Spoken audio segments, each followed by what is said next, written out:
आवाज़ की दुनिया के दोस्तों, जब कल इसका कोई फैसला नहीं निकला, पंचों ने जब कोई जवाब नहीं दिया, तो उसमें पंचों ने कहा कि एक काम करते हैं, एक आम पंचायत बुलाई जाए, उसमें गांव के, अपने गांव के जो भी हैं सबको बुलाया जाए और बुला करके इस पहेली को, इस समस्या को उनके सामने हम लोग रखेंगे और वो लोग इसको सुन करके क्या जवाब देते हैं, उसके बाद में हम लोग मिल करके इसका सही निर्णय लेंगे।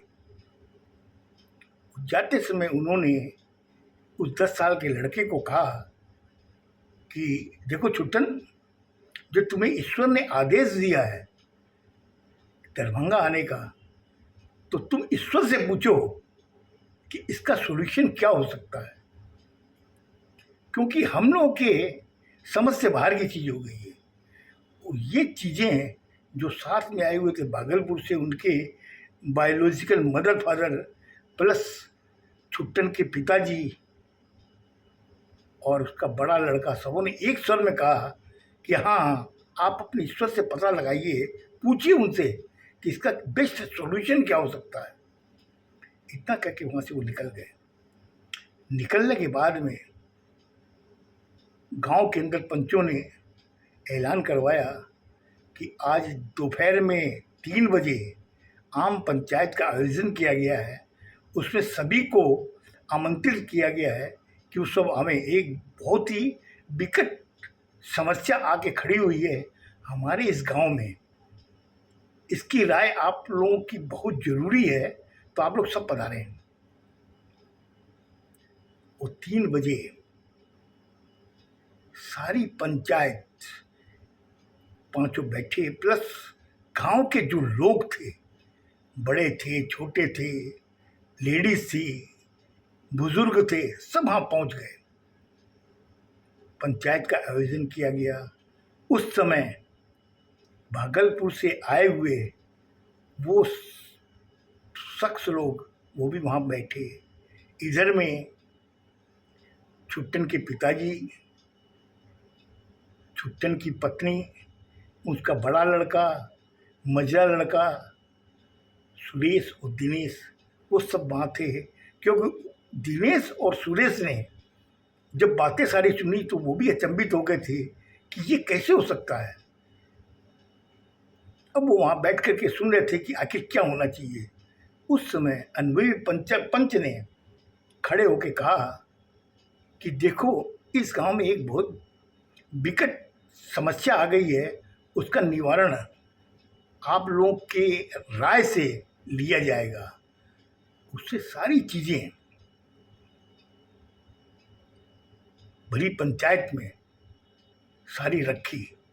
रखने के बाद में कहा कि ये जो लड़का बैठा हुआ है, इसकी उम्र है 10 साल और ये बता रहा है कि मैं छुट्टन हूँ, जबकि गांव का हर शख्स जानता उस छुट्टन को, क्योंकि उसकी उम्र उस समय 46 साल की थी। और ये 10 साल का लड़का बोल रहा कि मैं छुट्टन हूँ। अब आप लोगों से ये पूछ रहा हूँ कि आप लोग बताइए क्या होना चाहिए, क्यों यहाँ सबसे बड़ी समस्या क्या आ रही है कि छुट्टन की पत्नी की आयु है 45 साल, उसके बड़े लड़के की उम्र है राकेश की 27 साल, उसके बाद में सुरेश है, उसके बाद में दिनेश है। ये जितने भी हैं, और छुट्टन के पिताजी भी हैं, ये जितने भी हैं सब इस लड़के से काफ़ी बड़े हैं, काफ़ी उम्र की गैप है। अब आप लोगों से पूछा चाहते हैं कि इसका क्या होना चाहिए, क्योंकि ये लड़का जो जो चीज़ें बता रहा है वो सारी छुट्टन की है। छुट्टन जो करता था, जो बताता था, हर चीज़ से हम लोगों ने इसका सवाल पूछे, इसने उसका सही सही जवाब दिया है। और लास्ट में सुलोचना, जो छुट्टन की पत्नी, उसने भी कहा कि हाँ, ये राकेश के पिताजी हैं। बेटा, जो छुट्टन के जो पिताजी हैं, वो भी कहे कि ये सारी बोलने की शैली और जो जो चीज़ें पूछे सही जवाब दे रहा है, इसका मतलब ये मेरा बेटा छुट्टन है। अब आप लोगों पे मैं छोड़ता हूँ कि आप लोग बताइए इसका क्या निर्णय हो सकता है। उस समय भरी पंचायत में खामोशी छा गई और सब एक दूसरे के पास में घुसुर फुसुर करने लगे कि ये तो एक अनोखा मामला आ गया, इसका निर्णय क्या दें, वो क्या होना चाहिए। उसके बाद में अचानक छुट्टन के पिताजी ने कहा कि बेटा छुट्टन, तू बता, तुमने तो कहा था ना मैं ईश्वर से पूछूंगा, तो ईश्वर ने तुम्हें कुछ बताया इसका सॉल्यूशन कि क्या होना चाहिए। उसने कहा कि मैं आपको बताऊंगा, ईश्वर ने मुझे इसका जो आदेश दिया है कि इसका क्या हल निकल सकता है, मगर पहले मैं इस गांव के जितने लोग बैठे हैं, भरी पंचायत में जितने हैं, उनकी राय सुनना चाहता हूँ।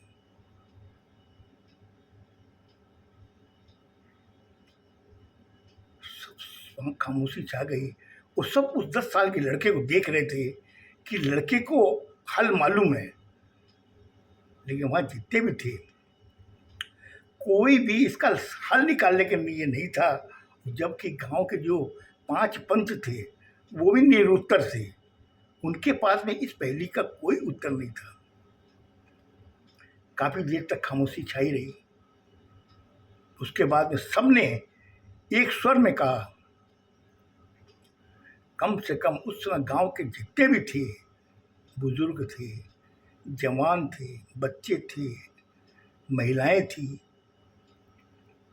एक स्वर में कहा, हम लोग नहीं जानते कि इसका क्या हल हो सकता है,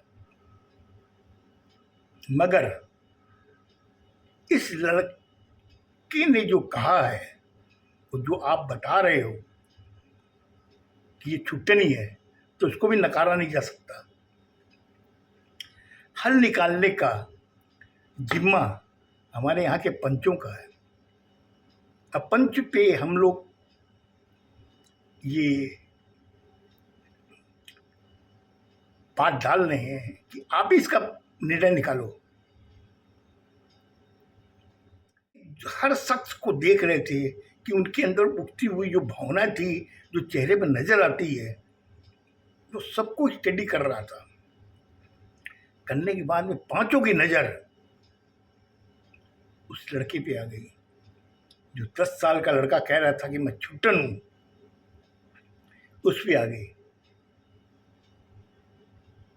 उसमें से अनुभवी पंच ने कहा कि बेटा छुट्टन, हमारे समझ में नहीं आ रहा है, क्योंकि गांव की राय तुमने जान ली है, गांव भी असमंजस में है कि आखिर इसका फैसला क्या होना चाहिए। तो अब तुम बताओ, तुम्हारे ईश्वर ने क्या आदेश दिया है।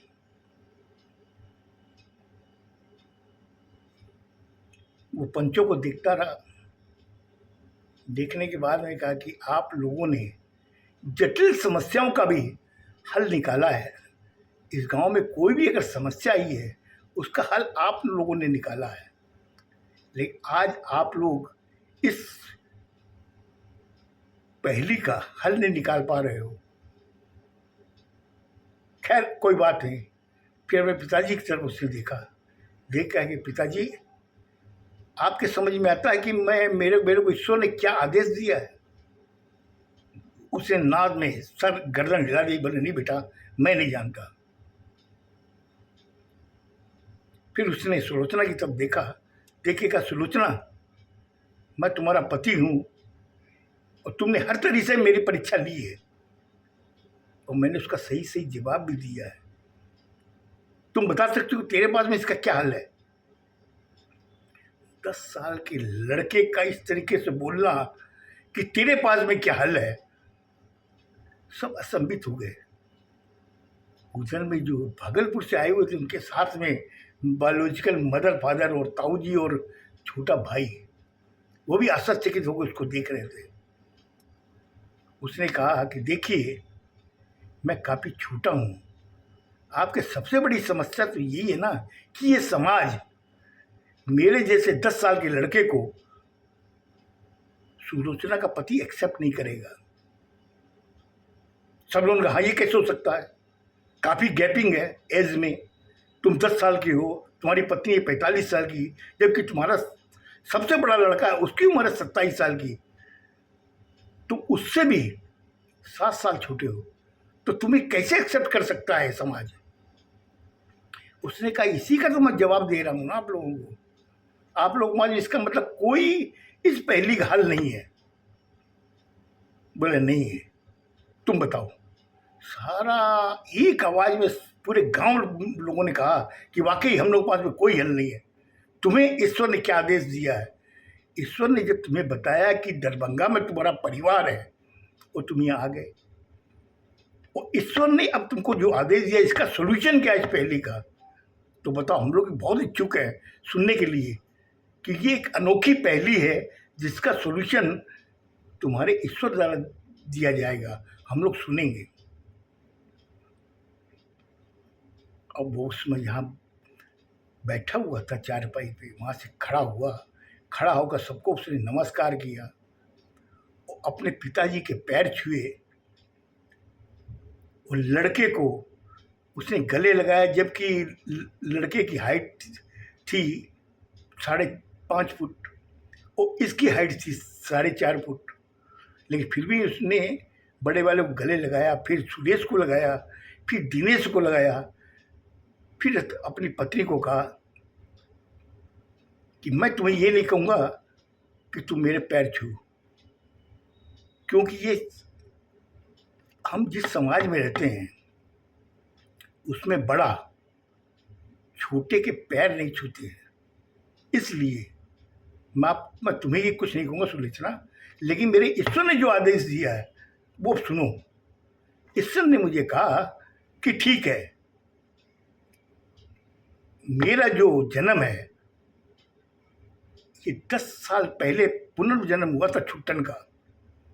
उस समय मुझे मालूम नहीं था कि मैं छुट्टन के रूप में आया हूँ।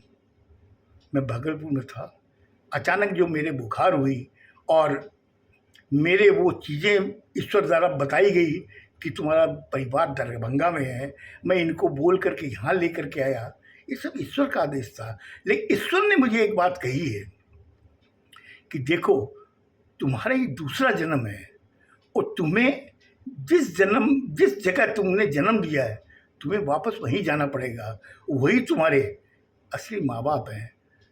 लेकिन पुनर्जन्म के जो हैं ये हैं, तो मैं पंचों आपसे दरखास्त करता हूँ कि मेरे बड़े वाले के लड़के की अगर शादी हो, मजरे की हो और छोटे वाले की हो, तो मुझे यहाँ बुलाया जाए और मेरा वैसे ही सम्मान किया जाए जैसे छुट्टन का किया जाता था कि आज बेटे की शादी है, बाप का सम्मान हो रहा है।